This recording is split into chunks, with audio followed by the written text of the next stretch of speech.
E aí, meus caros alunos virtuais, como é que vocês estão? Espero que bem.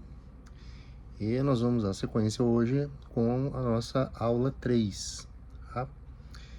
Vamos trabalhar um tema, temos bastante coisa para agilizar.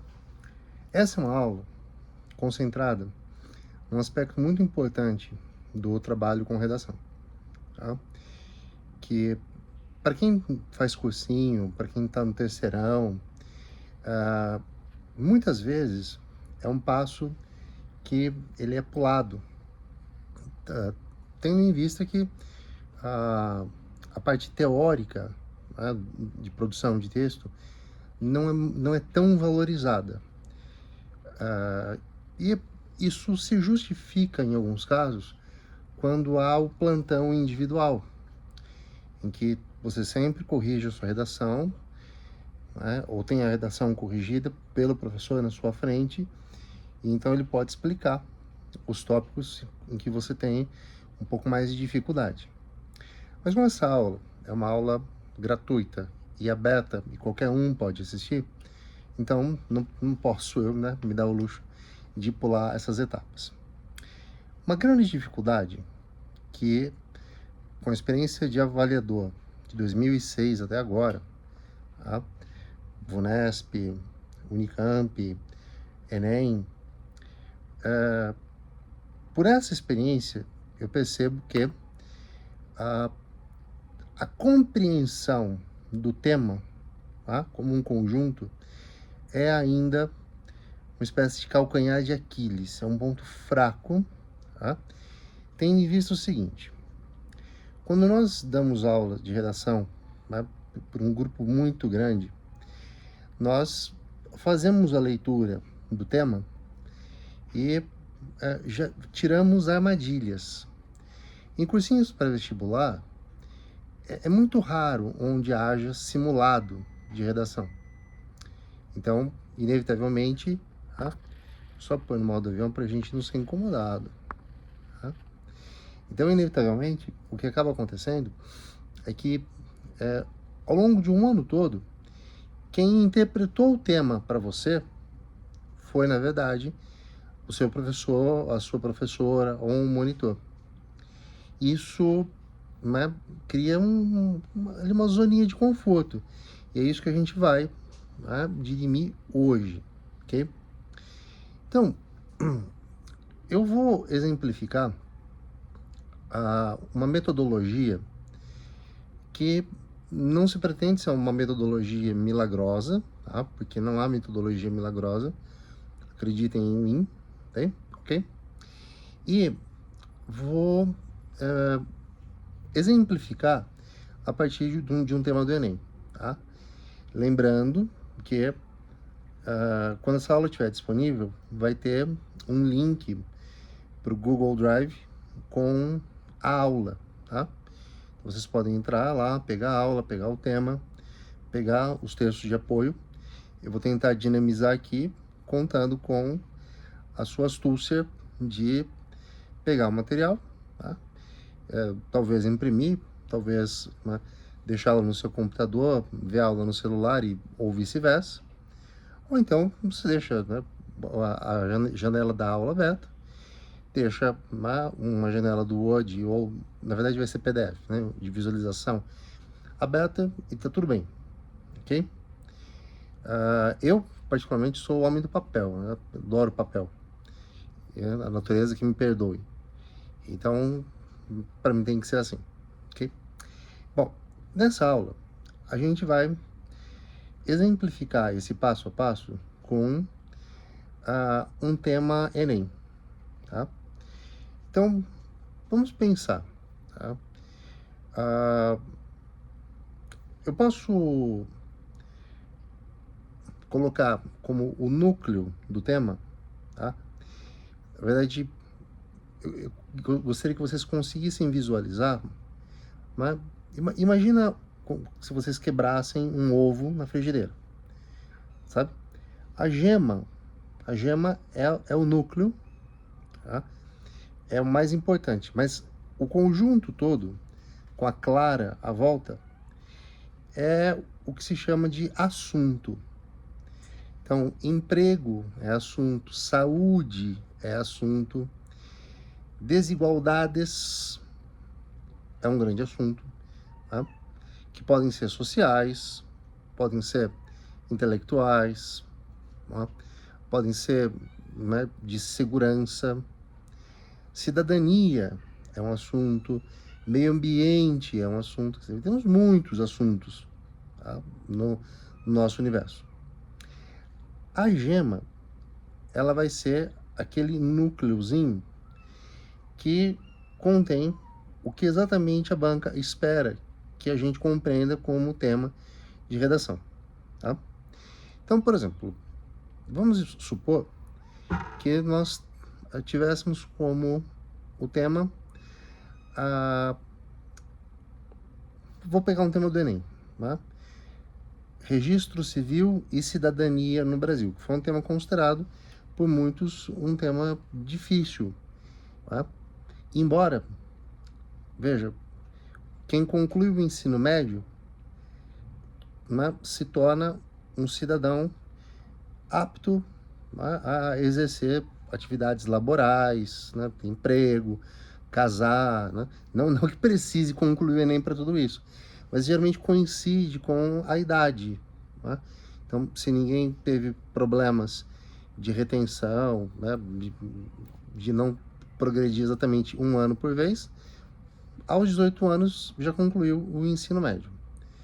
Então, o que é cidadania? Tá? Um ponto importante é entender. Tá? Imagina que o nosso ovo tem duas gemas. Então, uma gema é cidadania e a outra é registro civil. Tá? Então, o primeiro passo é compreender como que cidadania que se conecta a registro civil. Cidadania é a prerrogativa. O que é prerrogativa? É algo que eu tenho. Tá? Eu não preciso exigir, em tese. Tá? Eu tenho, né, um direito, eu tenho, né, um conjunto também de obrigações que formam, né, um aspecto da minha cidadania. Então, eu posso votar. Se eu provar minhas habilidades, eu posso obter autorização para conduzir desde moto até caminhão. Eu posso me qualificar e trabalhar. Eu posso escolher a minha qualificação. Né? Então, exercer a cidadania depende de documentação. Eu preciso provar que eu sou um cidadão apto. Se eu sou parado numa blitz policial, eu tenho que apresentar a minha CNH, né? O meu documento que comprova a minha habilidade, a minha habilitação para dirigir. Quando eu vou arrumar um emprego, né, seja como advogado, seja como professor, né, eu tenho que ter o meu diploma da Faculdade de Direito. No nosso caso de advogados, a carteirinha da OAB pode ser exigida, né, no início de uma audiência, por exemplo, para comprovar que eu sou não só bacharel em Direito, mas que passei no exame da ordem. Tá? Bem, quando nós não temos acesso aos meios de conseguir essa documentação, nós não conseguimos exercer cidadania. Então, o registro civil são, né, documentos que compõem um conjunto que provam que nós nascemos, que nós somos, se for o caso, casados ou temos uma união estável. É o nosso registro geral, chamado RG, né, que agora vai ser mudado, vai ter um documento único. Né? É o nosso cadastro como pessoa física, que nós chamamos de CPF. É o nosso passaporte. Tá? Para nós, tá? Eu falo nós, eu estou presumindo que as pessoas que me conhecem como professor e que me dão credibilidade se concentram, se localizam principalmente na região sudeste. Para nós é um pouco inimaginável essa ideia de haver pessoas que vieram ao mundo, existem nesse mundo, mas não tem, por exemplo, certidão de nascimento. Olha só. Tá? Só que é uma realidade para muitos que vivem em regiões que são, a gente chama de os rincões, né? Rincão é um lugar distante, perdido, né? O Brasil é um Brasil, né? Citando o Euclides da Cunha, o Brasil são dois, né?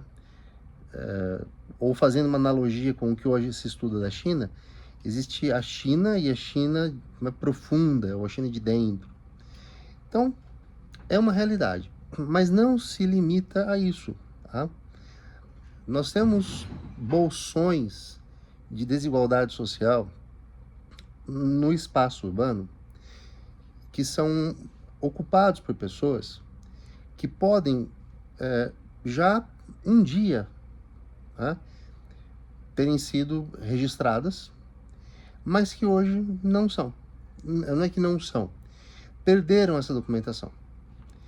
Como voluntário em um programa da OAB, logo que eu prestei isso, já faz mais de 20 anos, nós realizamos um trabalho da OAB Jovem, que era ir a Cracolândias, entrevistar pessoas e obter informações para conseguir segundas vias de documentos ou produzir primeiras vias de documentos para que elas pudessem exercer a sua cidadania, ou seja, poder ter emprego, né? Porque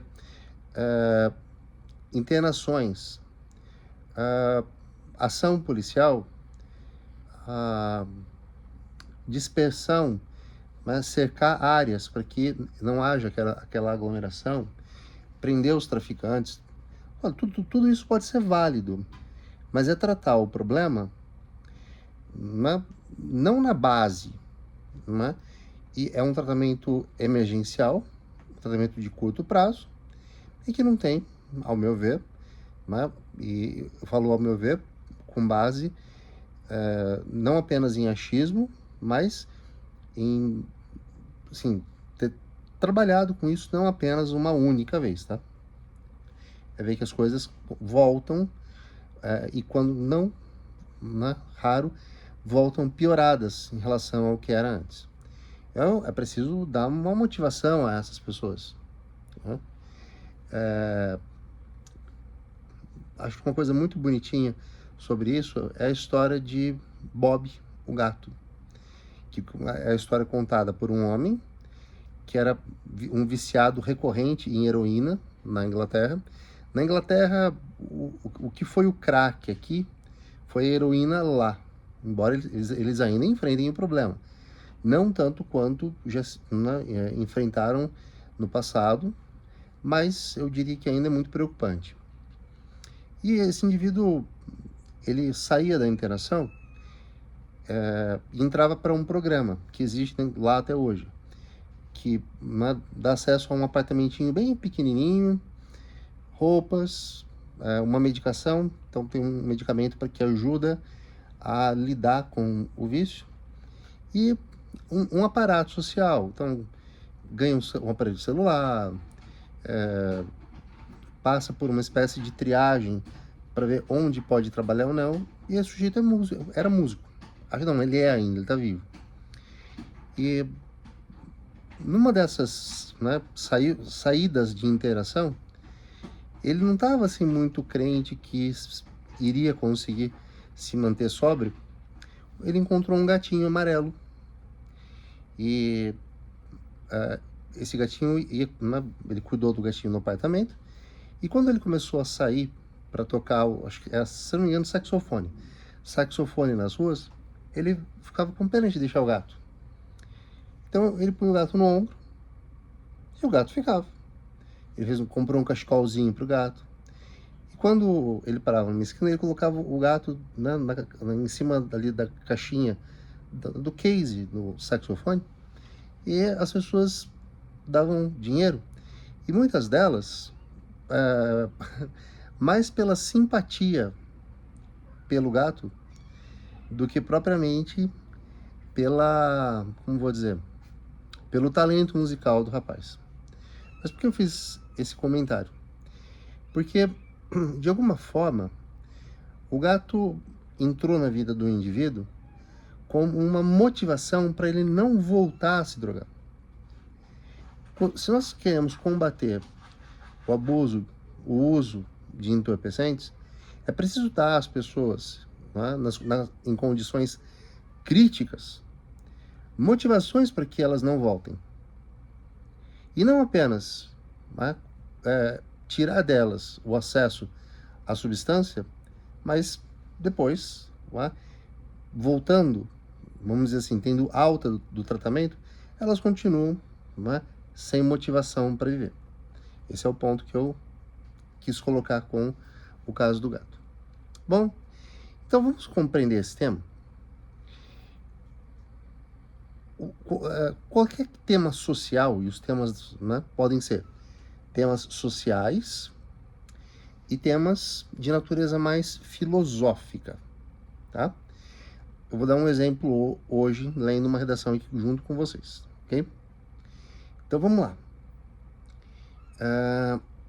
Um tema social é um tema que aborda uma situação, um problema. Então, qual é a situação, um problema concreta no Brasil? Tá? Acontece de milhões de brasileiros não terem registro civil ou não terem acesso ao seu registro civil ou terem registro civil incompleto. Isso é um acontecimento. Outro acontecimento. Embora exija demandas, acontece de não ser possível, dentro dos rigores da lei, registrar, por exemplo, um empregado se ele não tem documentação. Então, a conexão, a compreensão é: temos um problema relacionado a desemprego, relacionado, né, paralelamente a outras questões de acesso. Tá? Por exemplo, quando a pessoa é parada numa blitz policial, se, né, ela até tem um recurso, porque ou ela pede na rua, ou porque ela realiza trabalhos eventuais, que a gente chama de bicos, né? E, por exemplo, quer comprar um celular, tá? Para poder, por exemplo, receber o dinheiro que ela pede em Pix. Eu acho, assim, tem hora que eu vejo uma certa tristeza nisso, né? Mas cada um sabe da sua própria dor. Mas já aconteceu muitas vezes eu estar com amigos e não carrego mais dinheiro. E a pessoa passa, conta a sua história, e eu sinto que eu quero ajudar. Eu quero colaborar com algo, pelo menos. E a pessoa tem Pix. Né? Agora, para poder comprar um celular, precisa ter documentos. Né? Não é como ir a um supermercado. Então, compreendemos, né, esse primeiro passo, a compreensão do tema. Já demos o segundo passo juntos, né? A gente identificou a situação. Tá? A situação é: em lugares distantes não há cartórios de registro. Em cidades grandes, relação oposta, as pessoas poderiam ter documentação, mas como que o indivíduo que chega de um lugar distante para cá, sem certidão de nascimento, consegue tirar, por exemplo, um documento que é do estado de São Paulo, que é o RG? Como que ele consegue fazer o seu cadastro de pessoa física? Ele não consegue. Tá? Os níveis de, né, abaixo da pobreza, que já adentram a perda da dignidade, da miséria, também levam pessoas a se perderem de tal forma nisso que elas também não têm documentação. Tá? Então, essa situação esse é o nosso problema. O terceiro passo é compreender. A pergunta é, por que que isso afeta a sociedade? Essa é uma resposta que, na verdade, ela pode ser dada de várias formas e ela não é única e nenhuma exclui a outra. Lembre que nós temos que ter foco. Bom, isso afeta a sociedade porque nós temos, muitas vezes, condições de tirar pessoas de uma situação socioeconômica difícil, mas essa condição que nós temos se torna inviável porque a pessoa não tem documentação. Existem auxílios que são de grande importância, que são o que nós chamamos de auxílio é transferência de renda do Estado para o cidadão. Muito embora eu saiba que, dentre os que me assistem, talvez haja quem pense assim, mas o Estado não deveria ficar dando dinheiro às pessoas. E eu digo a você, pela lógica, sabe? Pela pura lógica, eu já disse antes que neutro só shampoo de neném. Eu, particularmente, creio na validade, mas usando lógica, a economia de uma nação melhora quando há consumo, circulação de capital, geração de demanda. Claro que tudo isso tem que ser equilibrado com controle de inflação, controle da taxa Selic, dos juros. Mas quando o Estado auxilia, transfere renda para as pessoas, ele gera lembra que eu falei de motivação? Gera uma motivação. O Bolsa Família é um exemplo, o auxílio para quem tem filhos na escola é um outro exemplo.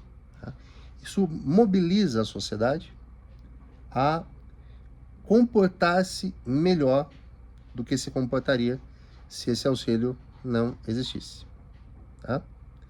Então, a falta de documentação impede que uma política de Estado de combate à miséria e de combate à pobreza não consiga funcionar. Porque as pessoas não têm a documentação necessária. Então por que não elimina a exigência da documentação? Porque sem a exigência de documentação, perde-se o controle disso. E é nesse momento que fraudes costumam acontecer.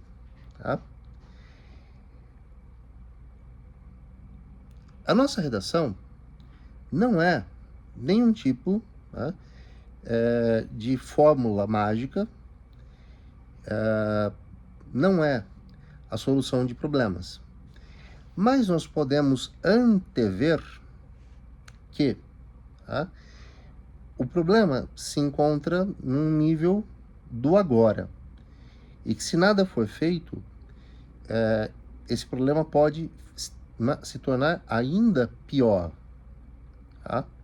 Então, nós temos que ver tanto do agora para trás, compreensão das causas, que foi um sistema de colonização que pouco aparelhou a colônia para que ela funcionasse como funcionava Portugal, por exemplo.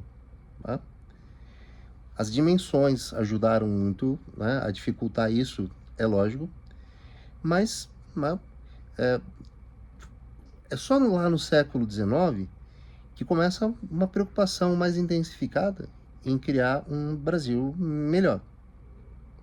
Sendo bem honesto, a palavra é essa. Então, nós temos hoje uma massa crescente de pessoas vivendo à margem da sociedade por falta de documentação. E, com isso, nós temos problemas relacionados à criminalidade, sem jamais generalizar que uma pessoa, por ser miserável ou pobre, automaticamente é criminosa, tá? Mas, digamos que em situações de fome e de limitação extrema, não é estranho, não é de se estranhar que pessoas passem por situações, infelizmente, análogas a essa. Tá? Então, tudo isso pode ainda afetar a nossa sociedade. Bom, se nós tivéssemos que estruturar essa dissertação, nós iniciaríamos um parágrafo introdutório contendo, por exemplo,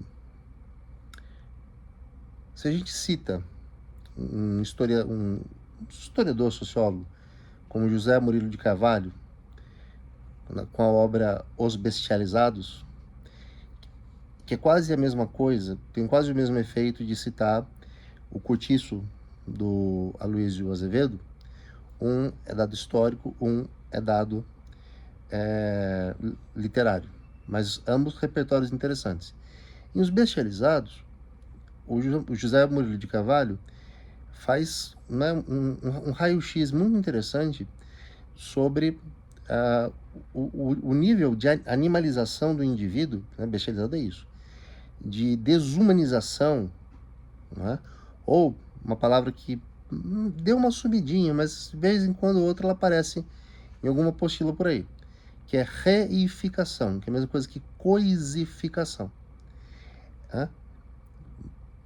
Geralmente uma ideologia contextualizada em sociedades que consideram que um indivíduo ele não tem o mesmo grau de humanidade que outro. Tá? Isso se observa no Brasil todo. Isso se observa nos bolsões de pobreza. Isso se observa em regiões que são absolutamente desamparadas, embora existam políticas públicas para mandar ajuda para esses lugares, como foi o programa do programa Mais Médicos. Nós ainda enfrentamos muita resistência em relação a isso. Então, eu vou usar o Cortiço, que eu acho que é o mais conhecido. O Cortiço do João Romão era um desses bolsões de pobreza. E o Miranda, que é o personagem que se opõe ao João Romão, ele aparece ali na história como uma voz aristocrática, de uma aristocracia meio falida, diga-se de passagem, que olhava a felicidade. Olha o Tião aqui. Ele é minha felicidade. Que olhava a felicidade das pessoas, assim, que não tinham um emprego, que eram exploradas pelo próprio João Romão, e ficava, assim, chateado de ver que aquelas pessoas se divertiam. Como se elas não pudessem ter o direito de existir. E o direito a existir seria aqui para nós uma metáfora de cidadania. Então, a nossa tese seria: qual é a relação entre o exercício pleno da cidadania e o registro público? Trabalhando com uma relação de causa e consequência, poderíamos explorar as causas históricas, partindo de um processo de colonização atropelado e mal conduzido, diferentemente daquele que aconteceu nos Estados Unidos. Lembrando só que nos Estados Unidos, das colônias do norte, porque as colônias do sul não foram tão não foi tão diferente do que foi aqui no Brasil.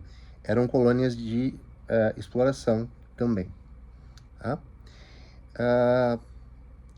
E poderíamos explorar também o fato de a estruturação social ser sempre negligente com a população mais pobre. Então, nós temos o processo de urbanização no início do século do Rio de Janeiro, a revolta da vacina, que seriam ótimos exemplos de como se, né, se trata o pobre dessa forma, né? E já fazer um encerramento, uma mini conclusão, dizendo que dentre as muitas exclusões que o pobre sofre, existe a exclusão também, né, do acesso, que se manifesta por meio do acesso ao registro civil. Tá? O segundo parágrafo seria a consequência dessa causa, que são números, havia números, estatísticas na coletânea, que é um ponto muito importante, tá? Que poderiam ser utilizados se analisados. Isso é importante. Tá? A gente vai fazer isso olhando para o nosso tema. Tá? Se você pegar o material da apostila, eu deixei aqui uma tarefinha para vocês. Tá? Eu pus uma redação que eu vou até fazer um vídeo à parte. Né? Vai ficar lá aula 3, que é o que a gente está tendo agora, e vai ter aula 3.1, que é só para comentar o tema dessa redação, que é o nome FUVEST, e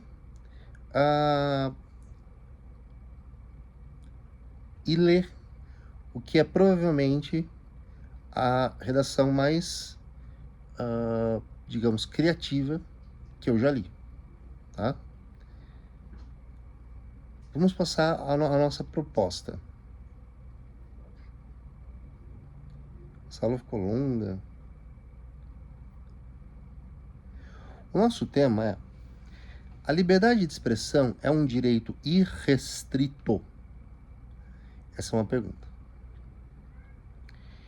Bem, a coletânea, tá? Eu não vou ler os textos, mas eu quero só que vocês tenham uma noção do que está na coletânea. E também para entender como funciona, né? Funcionam os temas que eu preparei para o nosso curso todo. Então, eu uso os 2 primeiros textos de apoio para trazer definições. Liberdade de expressão. Tá? Então, a liberdade de expressão é o direito de todo indivíduo manifestar suas opiniões, tá? Sem medo de retaliação ou censura. Tá?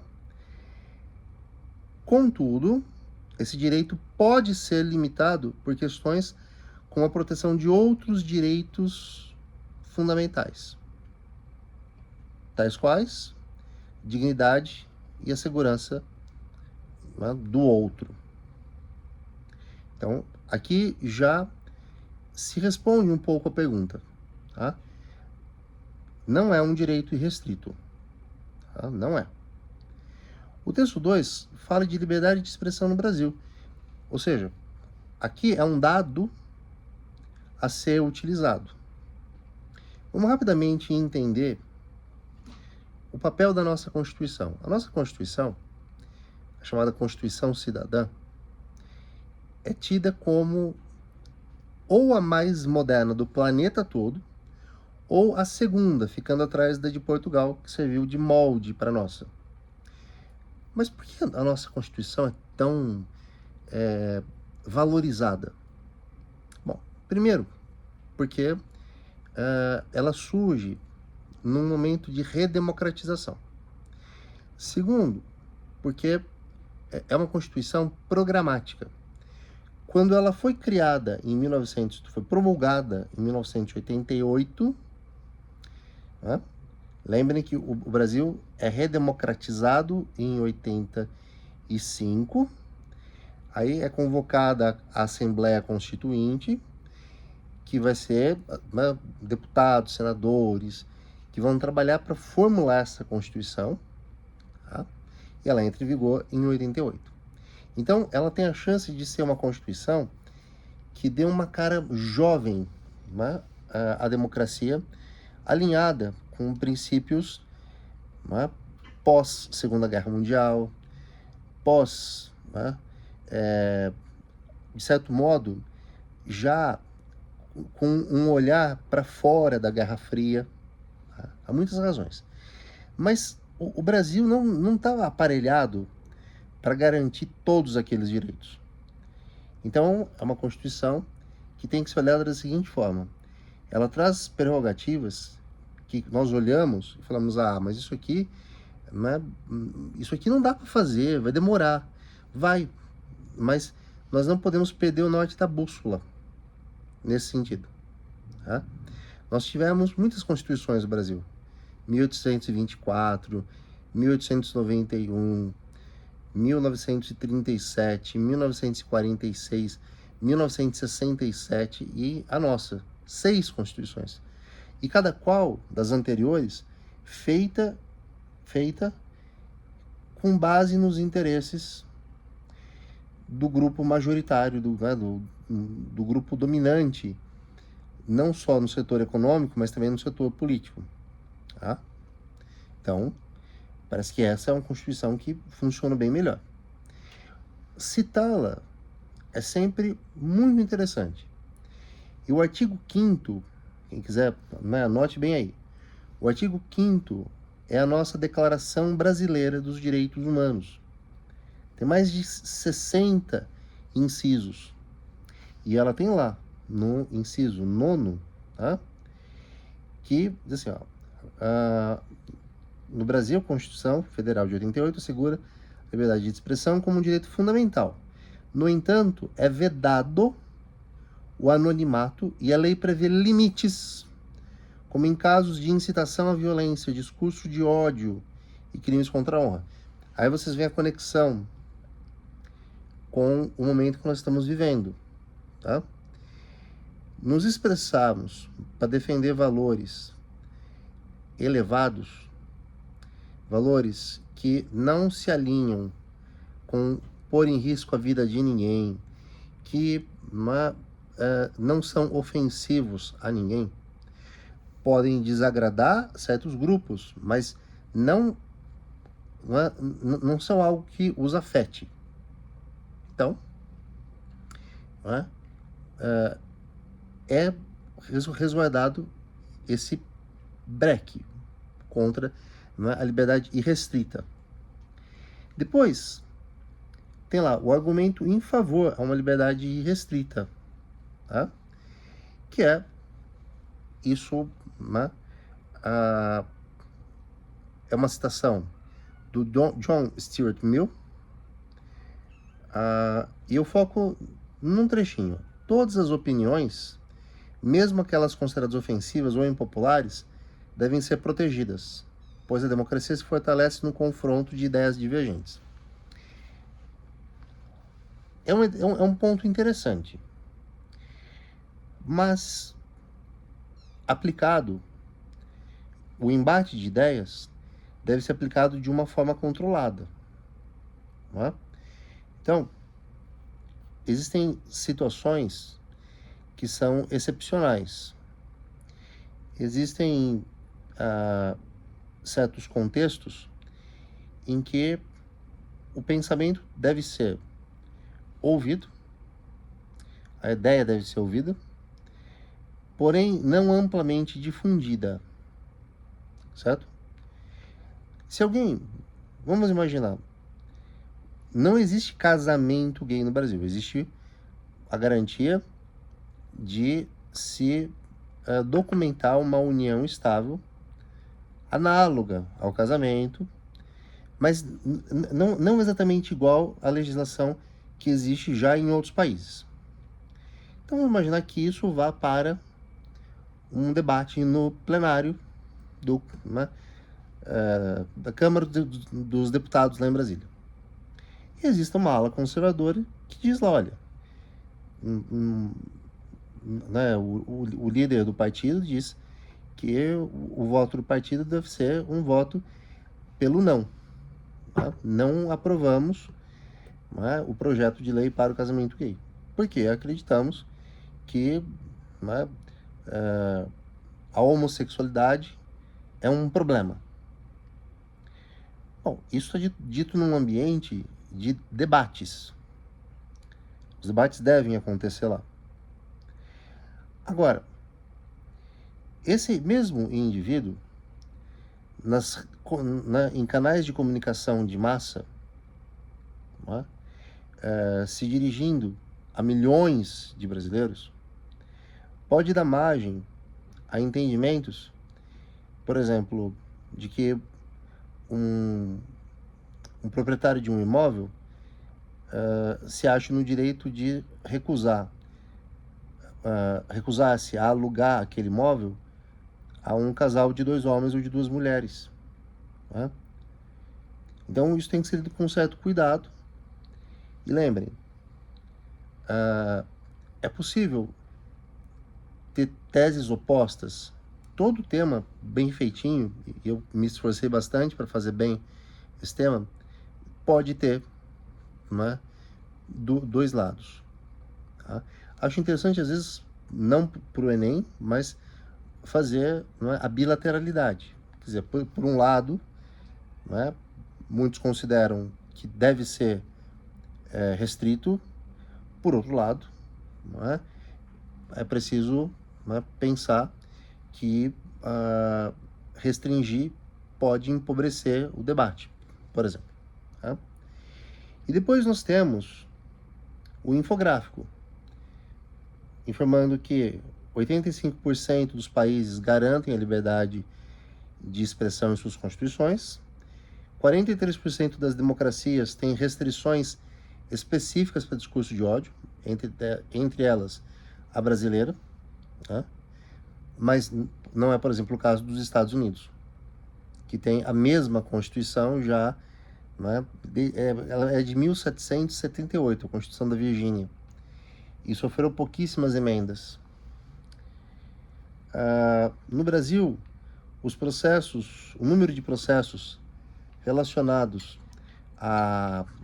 ao exercício da liberdade de expressão aumentou bastante, e as redes sociais são responsáveis por 72% das práticas desse tipo de crime, né, de ódio, que, quando identificado como crime, né, tem lá os seus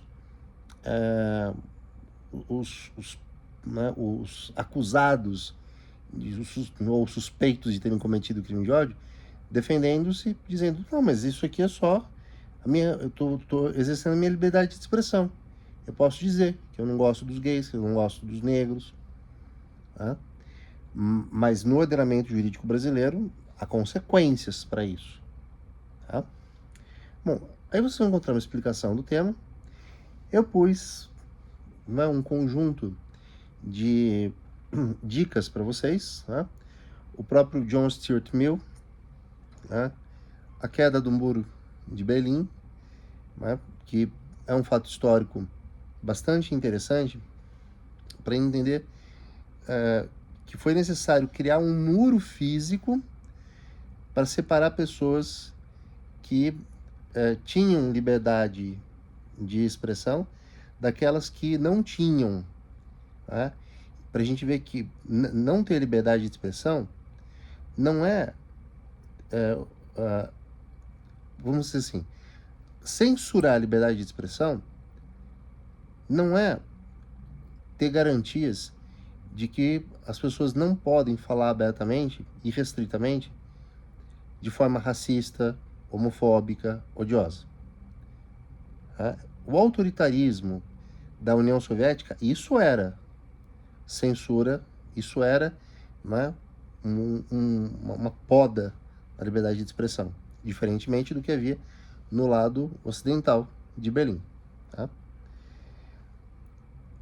Nós temos uma razão para esse tema estar aqui, que foi o fato de as redes sociais, né,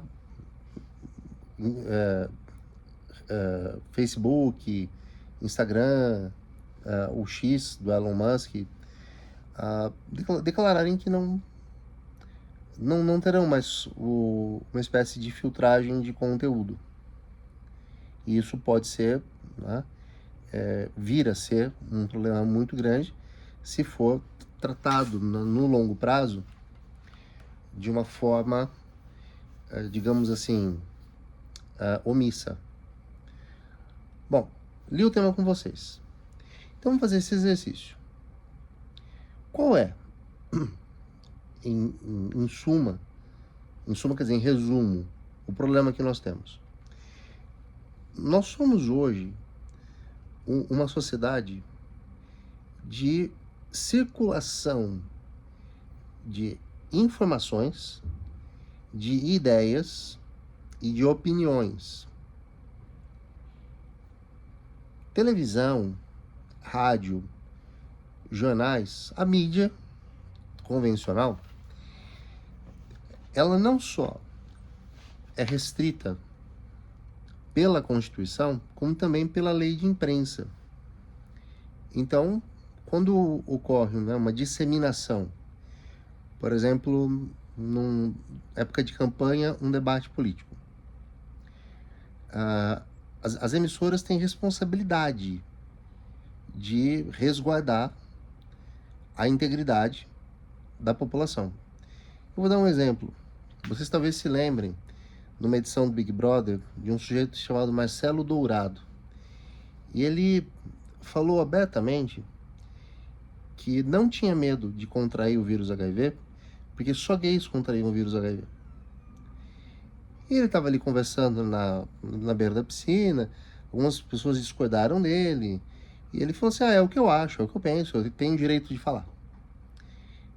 Né? Isso foi durante o dia, para quem acompanhava, né, lá pelo Globoplay, aquilo causou um choque muito grande. Né? Não foi o Brasil todo que viu, porque só quem assistia naqueles horários. E também tinha que pagar para poder assistir. Mas isso caiu na rede. Né? Caiu no Facebook, na época era Twitter ainda, caiu no Twitter. Então, à noite, o Pedro Bial, né, assim, deu uma aula para ele e, de certa forma, disse a ele que ele tinha que se retratar, porque ele podia ser expulso do programa por uma coisa como aquela. Esse é um fato, né, que demonstra. Com a grande mídia, já existe a possibilidade, mas ela precisa se autorregular. Mesmo que, né, quem tiver na gestão de um canal de televisão tiver uma ideologia, né, se ela fere princípios maiores, como, né, pôr em risco a integridade física pela desinformação ou incitar o ódio contra certos grupos, então não tem muita conversa. Né? É necessário, sim, que se faça, né, uma retratação, uma reparação. Então, o nosso grande problema está nas redes sociais. Tá? Em formas de expressão, colocações que vão alimentando, tá, a intolerância. Tá? O que eu vejo, né? Desculpem aqui, hoje foi um dia bem difícil, cansado. O que eu vejo como essencial é identificar que se todos expuserem a sua opinião sem bom senso, nós vamos ter, né, uma sociedade constantemente dividida, né, de forma bem assim maniqueísta, né, yin, yang, sim, não, gosto, não gosto, aceito, não aceito, mas com todos nós, sob o risco de, né, termos a nossa integridade ameaçada em algum nível. Não é? A quem isso afeta? Veja, isso afeta ao que nós chamamos de grupos minoritários. Mas minoritário não é em números absolutos de indivíduos. Tá? Então, vejam, a liberdade de expressão irrestrita dificilmente afeta o homem branco, de posição social, né, eu diria de classe média para cima, cristão, heterossexual, de boa aparência física, tá? Esse indivíduo podem fazer piada com ele, mas ele não tem uma trajetória histórica de opressão, tá? Ah, e se esse homem for negro? Bom, ele pode ser vítima de racismo, tá? Como aconteceu recentemente com um jogador do Palmeiras do Paraguai. É homem, não sei se é cristão, né? Não sei nada sobre a sexualidade dele, mas ele foi ofendido por conta da sua, né, da cor da sua pele. E o choro, né, aquele desabafo, são tocantes, não porque haja algo de a mais no choro, mas é porque num país com 56%, 57% quase, de pardos e pretos, né? Pretos são negros, gera sempre uma confusão, mas o politicamente correto hoje, né, é falar pretos e pardos. Veja, há uma maioria de cidadãos, mas é ainda é a ofensa do branco contra o negro ou de um negro contra outro negro. O branco não pode sofrer racismo reverso. Assim como homossexuais, que creio eu não sejam maioria, né, sofrem ainda discriminação. Piadas, falas atravessadas, né, agressões verbais, né, portanto sofre homofobia. Héteros às vezes alegam que o fato de haver tanta proteção contra mulheres, aliás, desculpa, proteção, né, às mulheres contra a misoginia e o machismo masculino. Alegam que são vítimas de heterofobia quando no ambiente de trabalho, um ambiente de convívio, eles não podem cantar, né, uma mulher. Eles não podem sequer insinuar a sua, o seu interesse, que seja, claro, fora ali do ambiente de trabalho, de uma escola. Tá? Mas o que eles não entendem é que esse tipo de expressar-se pode ser interpretado ou sentido como uma coação, um desrespeito. Porque ao longo da história as mulheres sofreram muito com esse desrespeito. Né? Então, controlar o modo como nós nos expressamos é não apenas um sinal de inteligência, como também uma garantia de que a sociedade funcione de maneira, né, a construir uma visão de mundo, uma cosmovisão, uma visão social em que a diferença vira diversidade. E a diversidade, né, já não precisa mais ser tratada com tanto zelo. Ela existe, tá? E o zelo diminui porque, né, o ódio perde a razão de ser. Tá? Eu espero que vocês tenham aproveitado a aula. Teremos um outro videozinho para comentar naquela redação. Tudo bem? Então, uma boa semana a todos. E lembrem, lá no Entre Linhas, no Instagram, vocês conseguem me acessar. Eu sempre coloco o link aqui, o arroba, Entre Linhas, underline, com entre, underline, linhas, underline, redação. Né? Eu acho que nós temos mais 3 ou 4 horários de correção. Né? Ocorrem oscilações semanais, Mas, se você tiver interesse, ou em mentoria, tá bom? Tá lá para vocês. Forte abraço, fiquem bem.